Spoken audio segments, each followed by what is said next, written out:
Trading labels. How identity in Christ shapes life and business. God made him who had no sin to be sin for us, so that in him we might become the righteousness of God. 2 Corinthians 5:21. Let's start with a hard truth. Many leaders don't burn out from workload.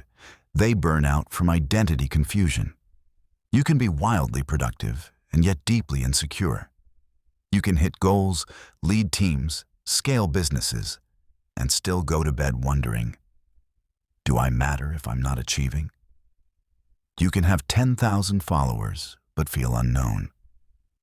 You can receive applause but still crave approval. Here's the tension. The marketplace tells you to build a brand. The kingdom tells you to embrace an identity. And these two are not the same. In business, we're told, define your niche, know your voice, master your image.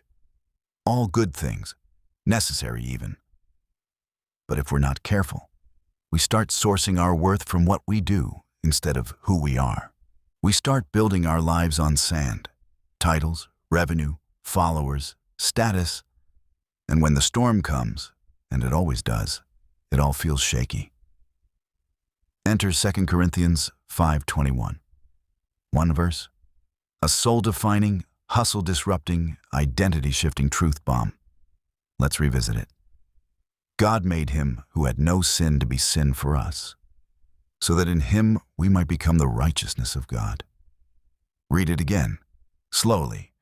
Now ask yourself, what if my worth is already settled? The Great Exchange. What it means for entrepreneurs and leaders. Jesus became what he was not, sin, so that we could become what we were not, righteous. This isn't symbolic. This is spiritual transaction at the deepest level. It means your identity isn't tied to performance, perfection, or popularity. This changes the game. If your identity is already anchored in Christ, you're free to lead without fear, create without proving, build without burnout, serve without striving. You're no longer working for love, you're working from it. And here's the kicker. That inner freedom actually increases your impact. Why? Because grounded leaders are contagious. They're not driven by ego. They're moved by mission. They don't manipulate to feel powerful. They serve to empower others. They're stable in chaos, courageous in risk, and humble in success. Why? Because their worth was already decided on a cross, not at a board meeting. Are you wearing the wrong labels? Let's call it out. So many of us are still wearing labels that Jesus already removed. Not enough. Too much. Unqualified. Imposter. Failure. In life and business, these labels become filters.